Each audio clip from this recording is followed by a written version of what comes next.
Welcome to another episode of Voices of Innovation, the author series. And today I'm really excited to have Sarah Hatchett. And Sarah, before we get started, because I really want to plug this book, there's something much more exciting than this book. Can you share with us what has just happened in the last few days?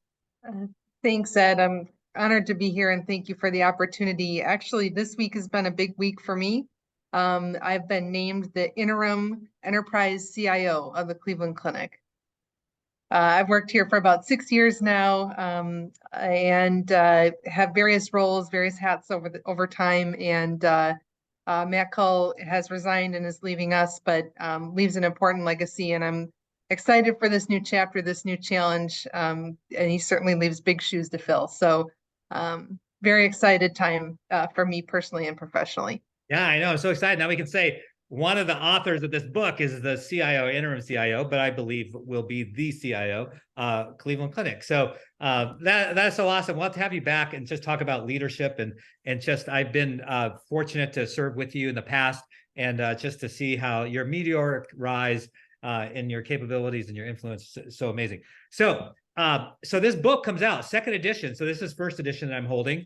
And going talk about the Cleveland Clinic. The forward is by the CEO, Dr. Tom Holovich. And so that's cool. And the introduction on the second edition is by Jennifer Fox. She's the CEO of Mary Crowley Cancer Research. And it's a first phase 1 clinical trials medical center. And so this is where hope really lives, because this is people in phase 1 trial. That means you're taking big risks because you have no other choice. And it's an amazing place. I'm on the board there. It's just amazing. Anyways, so all the proceeds to this book go there. So that's one of the cool things about the book. The second thing is you get to learn real stories of innovation from people around the world, and including Cleveland Clinic, which also we actually have one of the authors, Garrick and Sherlock. Mhm. Yeah, Garrick, Yeah. and some of his mates down in Australia helped in the book as well, talking about innovative project management. So very cool. So there's a lot of Cleveland Clinic connections here, but we're here to talk about you, Sarah. So give us we know the big news, but give us like this 90-second sort of background how you got there, and then we'll jump into your chapter on the book. Awesome. Awesome. Yeah, so I have over 20 years of healthcare IT leadership experience. I started my career at Epic. I was one of the first Epic employees that was actually from Wisconsin, I think. I don't know if you can tell from my accent, but born and raised. Spent many years working there as the company continued to grow, and then left and did healthcare IT consulting for Sutter Health and New York City Health and Hospitals, where we served together. And then started here at Cleveland Clinic 6 years ago. So my work here at Cleveland Clinic has been primarily in the application space, owning Epic, back home with Epic, as well as our growth portfolio. So growth being M&A, major new construction and transformation programs. So really excited to share today a little bit about how we've transformed in IT around our remote work strategy. Our senior leader team has come together to really kind of set the tone and set the culture. And I think we're doing some really great things there. And it's certainly a hot topic as of late in the headlines of kind of return to work and is remote work dead. So I'm really happy to kind of share and continue to double down on these principles, which have made us successful. Yeah, that's cool. Can you share like one or two, maybe three of those principles? Absolutely, absolutely. So first thing to keep in mind is we do consider ourselves a hybrid work environment. So having some mix of hybrid versus remote workers in an IT, in a healthcare setting, has been our status quo for the last 3+ years. And one thing that I think makes us really successful is that we started with understanding what our goals were for our remote teams. So if you think about various industries that had remote work strategies, think about like education, for example. We sent our kids home. Education completely transformed that the way they delivered education to our kids. Now that kids are coming back, many of those principles have sustained.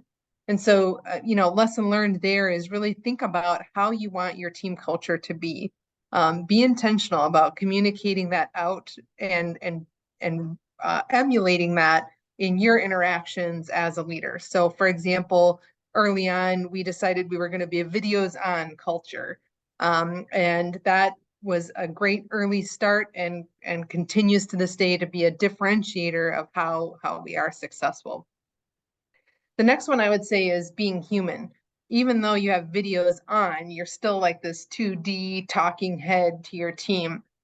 So even if it's not your comfort zone, doubling down on empathetic responses, team engagement activities, really making it feel like people are still valued and meaningful and not just a blip on the screen. Also, you have to be proactive about reducing some of the fatigue that comes with remote work. So we've all been there, right? Like back to back to back to back meetings. Being intentional about a culture where, hey, instead of 60-minute meetings, we're going to do 45-minute meetings. That gives people time to just decompress, use the restroom, Right. but also meeting action items and being able to follow up in between. So those are the types of things that we've done to really create a culture in which we can stay effective in our hybrid work strategy. Yeah, that's very cool. That's why we just love the chapter in the book. And you also talk about having fun.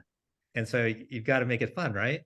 Absolutely. Just because, well, in fact, it's almost going beyond in a virtual meeting setting where you really need to kind of break the ice, right? So one thing that I think our teams really love here is we do like a virtual game at the start of each of our leadership meetings. And it could be, I don't know, just something fun like trivia, or it could be sharing a little bit about, personal stories.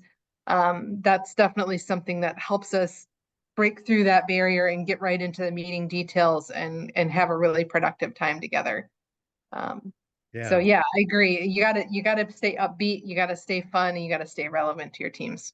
Yeah, that's very cool. Yeah. So again, that's why we love having your submission in the book, your contribution. Really good stuff. Very super, as I mentioned, practical. And yeah, in case, so I don't get in trouble, there's actually one other Cleveland Clinic entry in the book. So I was referring to Gareth being sort of the global, because that had to do with the Abu Dhabi and in London a little bit. And but there's also some nurses who wrote about some innovation they did to help save lives and really improve the patient experience. So it's really cool. But there's tons of examples from other organizations around the world. And thank you, Sarah, for being part of it. I will drop in the comment section how people can pre-order the book. So it's available for pre-order now. I'll drop a discount code. And really it's this great handbook for innovation, because sometimes the leadership might say, oh, we need to be more innovative, and you wonder, oh, what does that mean? How do I become innovative? Well, in the book there is something of a framework for innovation, and then examples like yours, 4 or 5 different examples for each of the parts of the framework. So really easy read, very interesting, because you get to meet people like yourself. So Sarah, most importantly, congratulations on what you shared on the interim. I will be praying that it becomes permanent. And also thank you for your contributions to the book, which helped go to save people's lives. Thank you so much, Ed, for your leadership. And again, I appreciate the opportunity. Pre-order now. Thank you.